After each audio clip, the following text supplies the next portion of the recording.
Imagine कीजिए, एक 3 महीने के बच्चे को दिन में 4 से 5 बार नहलाया जा रहा है।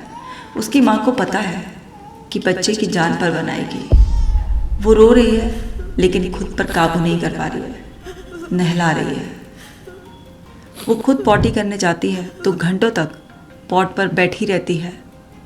घंटों के बाद जब उठती है तो पॉट में ही झांकती रहती है। जब बाहर से गालियाँ पड़ती हैं, दरवाज़ा पीटा जाता है, बहुत कुछ बुरे शब्द लगातार बोले जाते हैं, तब जाकर वो घंटों में निकल कर आती है। उसकी पिटाई भी हो रही है, उससे उसका बच्चा भी छीन लिया कि ये तो अपने बच्चे को मार देगी। उसकी बिल्कुल भी केयर नहीं की जा रही है, बल्कि सब उसे पागल पागल कह रहे हैं। वो औरत चुपचाप सब कुछ सह रही है, रो रही है। अपने बच्चे के बिना रोते रहना और तड़पते रहना और बाथरूम में जाकर फंस जाना, उसके साथ ये सब कुछ महीनों तक चलता रहा। सिर्फ कल्पना करके भी, सोच कर भी रूह कांप जाती है। सोचो, जिसकी ऐसी ज़िंदगी है वो कैसे जी रहा है, उसके साथ रहने वाले लोग किस तरह से सब कुछ बर्दाश्त कर रहे हैं। माय डियर वंस, ये क्लीनिंग ओसीडी है। ओसीडी किसी भी तरीके की हो, जब बढ़ जाती है और आप ओसीडी के जाल में बुरी तरीके से फंस जाते हैं, तो आपको पता होने के बावजूद भी आप अपने ऊपर कंट्रोल नहीं रख पाते। आपकी पिटाई हो रही है, आपको गालियाँ पड़ रही हैं, आपसे आपका बच्चा छीन लिया, लोग आपसे बात नहीं कर रहे हैं, आपको हर बात पर सुना रहे हैं, सब कुछ आपके साथ गलत ही हो रहा है, पर आपका दिमाग है किसी की भी बात समझ नहीं रहा है। आपका खुद पर बिल्कुल भी कंट्रोल नहीं है। आप बहुत सोच कर अपने आप को तैयार कर कर बाथरूम में जाते हैं कि नहीं, इस बार मुझे जल्दी निकल आना है, लेकिन वहीं पर घंटों घंटों तक फंस जाते हैं। एक ऐसा सीवियर डिसऑर्डर है जिसे इलाज की सख्त ज़रूरत है। अगर आप भगवान भरोसे या वक्त के भरोसे कि अपने आप ही ठीक हो जाएगा, इस तरह से बैठे रहते हैं, तो आप अपनी प्रॉब्लम को बढ़ा लेते हैं। ऐसा ही इस लेडी के साथ हुआ। इन्हें पिछले 14 साल से ओसीडी था।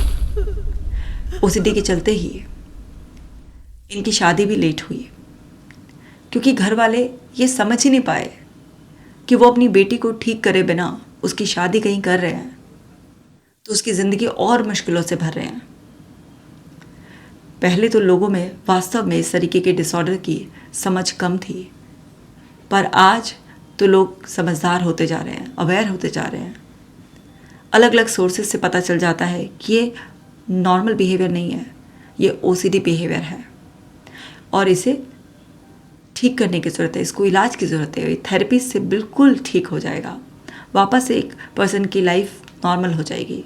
लेकिन उनके पेरेंट्स से गलती हो गई। इन्होंने सोचा कि शादी करके जाएगी, वहाँ पर शर्म के मारे ये सब चीज़ें नहीं करेगी, जिम्मेदारियाँ आएंगी, बहू बनेगी, काम वाम करेगी, तो ओसीडी से अपने आप पीछा छूट जाएगा। यहाँ तो घर में पड़ी रहती है, अकेली रहती है, कुछ काम नहीं है, इसलिए ये सब करती रहती है। पेरेंट्स की इस नासमझी ने उनकी ज़िंदगी भी और दुखों से भर दी, और दूसरे इंसान जिसने अपने शादी के बाद अच्छे सुनहरे सपने देखे थे, उसकी ज़िंदगी भी एक तरीके से ख़राब कर दी। जैसे तैसे मैनेज करते करते ये कुछ दिन निकाल रही थी, लेकिन इनका कंट्रोल हर दिन कम हो रहा था, और जैसे जैसे ये उस घर में नॉर्मल होती जा रही थी, वैसे वैसे इनका ओसीडी सामने आता जा रहा था। लेकिन इसी बीच ये प्रेग्नेंट हो गई और इनका बच्चा हुआ, और इनका ओसीडी बच्चे को भी नहलाने के लिए कहने लगा। इनसे इनका बच्चा छीन लिया गया। बहुत ही दुखद अनुभव होता है ऐसा। इनके डाइवोर्स की बिल्कुल नौबत आ गई थी। बिल्कुल ऐसा हो गया था कि इस पागल औरत को हम अपने साथ नहीं रख सकते, तो बच्चे को भी मार देगी, इसे निकालो घर से, यही सब उनके व्यू थे। तब जाकर माँ बाप को होश आया कि उनसे कितनी बड़ी गलती हो गई। तब उन्होंने ससुराल वालों को बस ये कह के रोका कि इसका सारा इलाज हम करवाएंगे और अपनी बेटी को ठीक कर कर वापस भेजेंगे। आप इतने बच्चे को अपने पास रखो, देखभाल करो उसकी, और हमें कुछ महीनों का समय दो, हम इसका इलाज कराएंगे।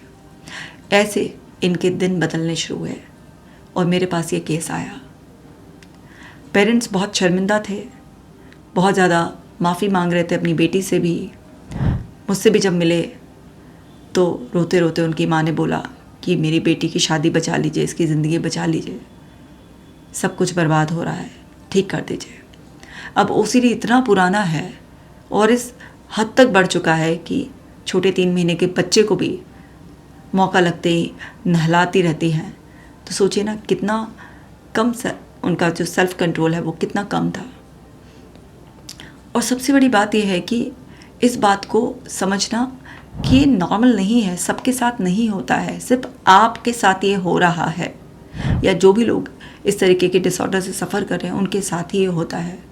इसको समझो, स्वीकारो, और ब्रेन के आने वाले ऑटोमेटिक सजेशंस, जो अर्जेस आप फील कर रहे हो, जो आपका ब्रेन आपको बार बार डाउट देता रहता है कि ये चीज़ ठीक से नहीं हुई है, क्लीन नहीं हुई है, ये गंदा हो गया, यहाँ छुआ वहाँ छुआ, चेन बनाता रहता है, ये सब फेक सजेशंस है। और ब्रेन के पास ऐसी कोई प्रोग्रामिंग है जिसके बेसिस पर वो सजेशन दे रहा है, आप एक्शन ले रहे हैं और आप अपने ओसीडी को स्ट्रॉन्ग कर रहे हैं। आप कंप्लीटली अवॉइड कर रहे हैं कि आप ये सोच रहे हैं मैं खाऊं ना, पीऊँ ना, ताकि मुझे वॉशरूम ही ना जाना पड़े। ये भी गलत है क्योंकि इससे और प्रॉब्लम आएगी। और अगर आप ये सोच रहे हैं कि एक वक्त आएगा और ये चीज़ अपने आप ही गायब हो जाएगी, एक दिन मेरी समझ जागृत हो जाएगी और ये सब कुछ ठीक हो जाएगा अपने आप, तो भी आप गलत सोच रहे हैं। आप ओसीडी की बात मान रहे हैं तो भी आप ओसीडी को और स्ट्रॉन्ग कर रहे हैं। तो ये सब कुछ समझाया गया पेरेंट्स को, इनको, और धीरे धीरे उनके दिमाग में ये बात जाने लगी। सीबीटी एक बहुत ही अमेजिंग थेरेपी है।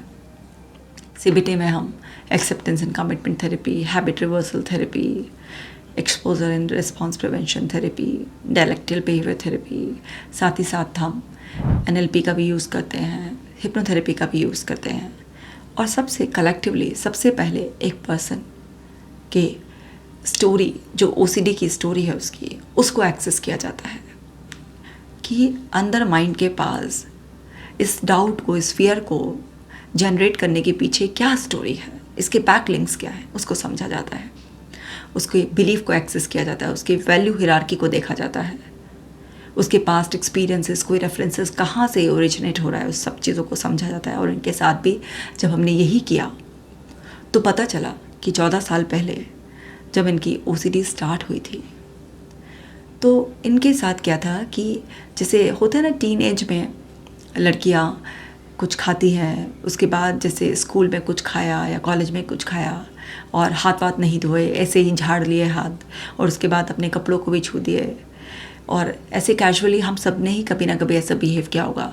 लेकिन इन्होंने कुछ खाया तो इनकी कई बार कपड़ों में इस तरीके के दाग लग गए, तो मम्मी काफ़ी डांट देती थी, तू गंदगी फैलाती है, गंदी है तू, तुझे बिल्कुल सफाई की तमीज़ नहीं है, और देख सारे कपड़े नाश कर देती है, यहाँ के हाथ यहाँ लगाती है, एक जगह से दूसरी जगह हाथ लगा देते हैं तो गंदगी फैल जाती है। इस तरीके की बातें इनकी मदर से इन्होंने रिपीटेडली सुनी थी, क्योंकि इन्होंने बताया कि अपनी टीनेज में बहुत ही बेफिक्री, एक केयर फ्री जैसी बच्ची होती है वैसे थी। लेकिन इनके कुछ कपड़ों पर कई बार कुछ इस तरीके के दाग लग गए जो क्लीनिंग के बाद भी थोड़े डल हुए पर पूरी तरह से नहीं निकले। तो मम्मी ने काफ़ी सुना दिया, डांट दिया। अब ऐसा नहीं कि इनकी मम्मी ने कोई ऐसा गुनाह कर दिया, हम सबकी मम्मियों ने हमें ऐसा डांटा होता है, लेकिन कोई भी रिपीटेडली बार बार चीज़ कही जाती है और वो चीज़ कई बार हमारे सबकॉन्शियस माइंड में बैठ जाती है। तो इनके सबकॉन्शियस माइंड ने मैसेज पिक कर लिया कि एक जगह से दूसरी जगह छूने पर गंदगी ऐसे ट्रांसफ़र हो जाती है। और अब ये बड़ी हो रही थी, कॉलेज में इनका एक बॉयफ्रेंड बना। बॉयफ्रेंड ने इनकी फ्रेंड के साथ ही चीट किया। इनकी लाइफ में बहुत स्ट्रेस आया, क्योंकि इनको ये था कि मैं जिस लड़के से प्यार करूँगी उसी से शादी करूँगी, मेरी ज़िंदगी में एक ही लड़का होगा जिससे मैं लाइफ लॉन्ग प्यार करूँगी और उसके साथ ही अपनी पूरी ज़िंदगी बिताऊँगी।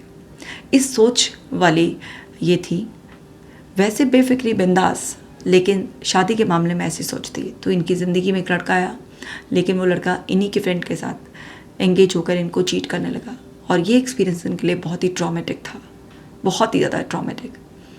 तो इनको जब ये सब चीज़ें पता चली, इनको बहुत बड़ा शॉक लगा, और इनके साथ क्या हुआ, इनके माइंड ने ना फ्लैशबैक्स ऐसे देने स्टार्ट हुए कि जब भी वो उस लड़के के साथ थी, कभी हग किया या उसने कभी इनको टच किया था, थोड़ा फोरहेड पे किस किया, तो वो सारे के सारे फ्लैशबैक जब आते थे तो इनको ना बहुत डर्टी फीलिंग आती थी, गंदी, कि कितना गंदा है। उसे घिन आने लगी उससे कि मेरे साथ भी ऐसा कर रहा है, मेरी फ्रेंड के साथ भी क्लोजनेस बढ़ाई, उसको भी छूता होगा।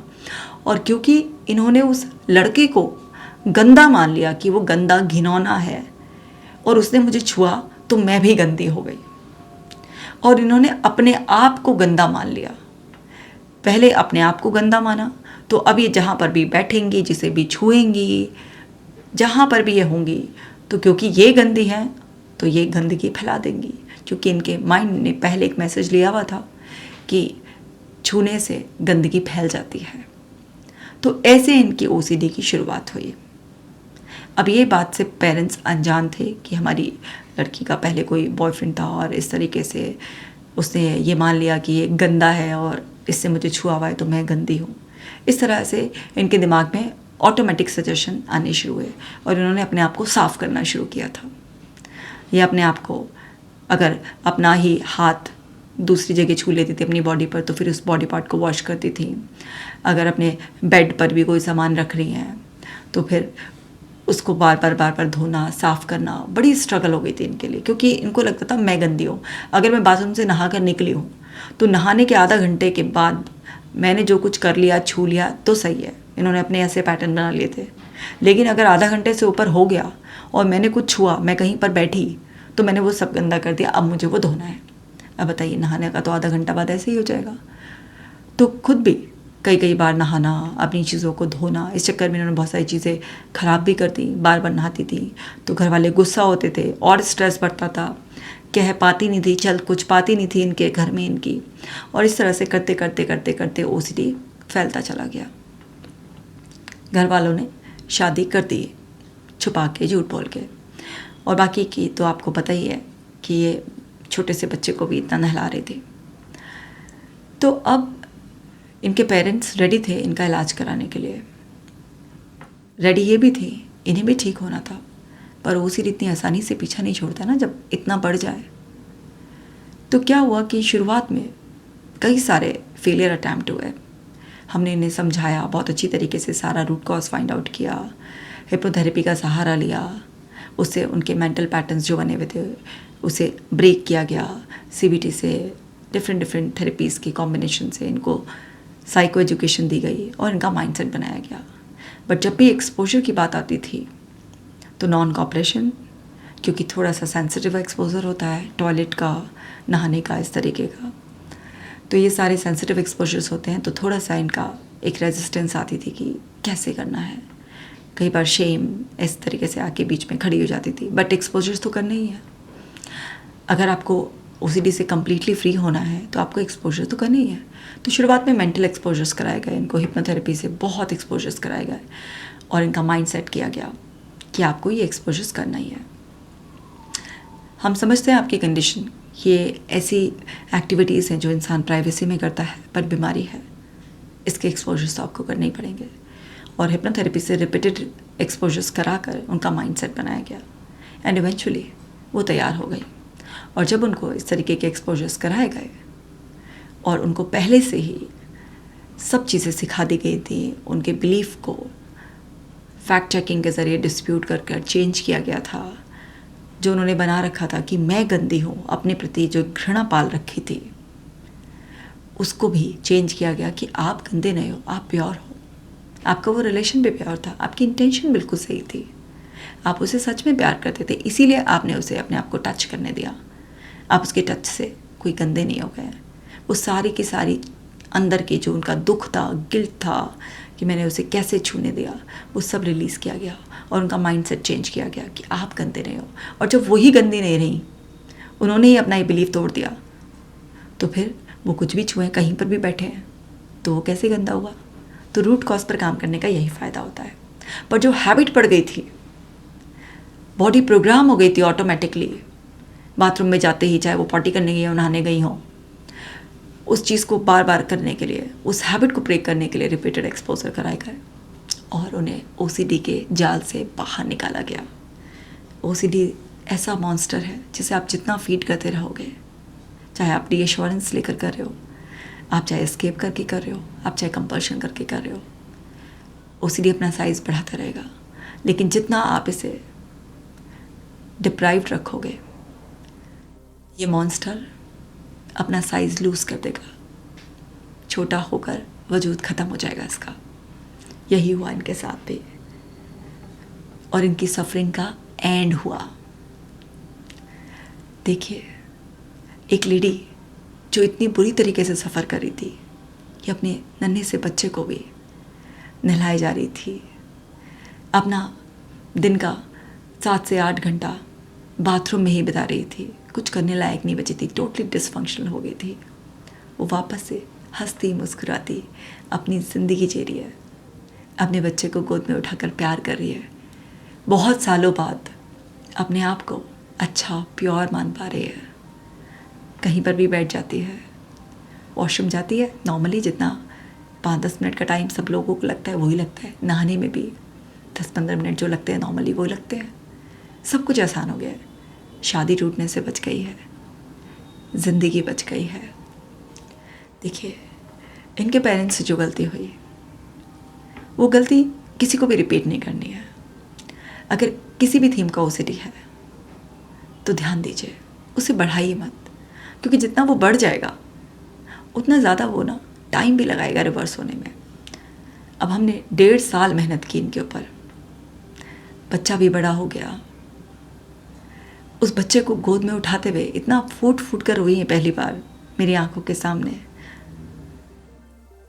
कि 3 महीने के बच्चे को छोड़ा था, और जब देखा तो बच्चे का पहला बर्थडे भी निकल चुका था, दूसरा बर्थडे आने को बिल्कुल करीब था। आप देखिए, एक माँ के लिए कितना पेनफुल एक्सपीरियंस होगा, क्योंकि ससुराल वालों ने कह दिया था कि जब ये पूरी तरीके से ठीक हो जाएगी, डॉक्टर क्लीन चिट दे देगी, उसके बाद ही इसके बच्चे से मिलने दिया जाएगा। तो कितनी तकलीफ़ होती होगी ना, अंदर अंदर पीड़ा। तो ये पीड़ा आपको या आपके किसी प्रियजन को ना हो, इसलिए संभलिए। मैंने इतने सारे सॉल्यूशन ओरिएंटेड वीडियोस बनाए हैं ओसीडी पर, पूरी प्लेलिस्ट देखिए, अपनी मदद कीजिए इस विश्वास के साथ कितनी भी पुरानी ओसीडी हो बिल्कुल ठीक हो जाएगी। और आप अपनों की मदद कीजिए, किसी भी ज़रूरतमंद के साथ इस वीडियो को ज़रूर शेयर कीजिए, उसे उम्मीद दीजिए कि ओसीडी बिल्कुल ठीक हो जाएगी, बिना किसी दवाई के ठीक हो जाएगी, आपके खुद के प्रयासों से ठीक हो जाएगी। और जितना ज़्यादा आप इसे खुद के प्रयासों से ठीक करेंगे उतनी खुशहाल ज़िंदगी बनेगी, क्योंकि आपका बॉडी एंड माइंड ट्रेन हो जाएगा, पूरा आपकी नेचुरल केमिस्ट्री रीसेट हो जाएगी। सो माय डियर वंस, आज की वीडियो में इतना ही। आप सभी ने ढेर सारा प्यार दीजिए, ढेर सारी ब्लेसिंग्स दीजिए, ताकि अपने बच्चे के साथ, अपने हस्बैंड के साथ एक खुशहाल ज़िंदगी जिए, इनके चेहरे पर मुस्कुराहट हमेशा सजी रहे, इनका जीवन खुशियों से भरा रहे। मैं मिलूंगी आपसे नेक्स्ट वीडियो में, तब तक आप अपना खास ख्याल रखिएगा। और हाँ, अगर आप इंग्लिश में कंटेंट देखना चाहते हैं तो कशिका केयर्स को भी सब्सक्राइब कर लीजिए। Take care.